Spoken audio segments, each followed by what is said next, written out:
Hey everybody, my name is Marcus, and in this video I'll show you a simple way how you can change language in Faceit. So let's start. The first thing you want to do is just be in Faceit, and when you're gonna be here, go to right top corner to the three dots and click on your account, and right here you're gonna see language. It's like the third thing here, and simply click edit, and just like if it's bugged, what you need to do is just choose like Svenska and save, and then click back to English and click save again.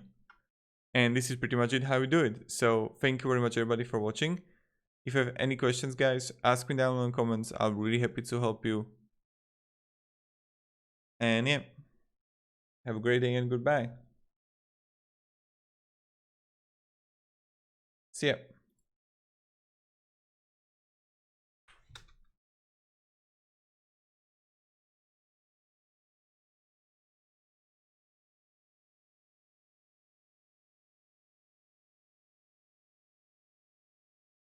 Can I change?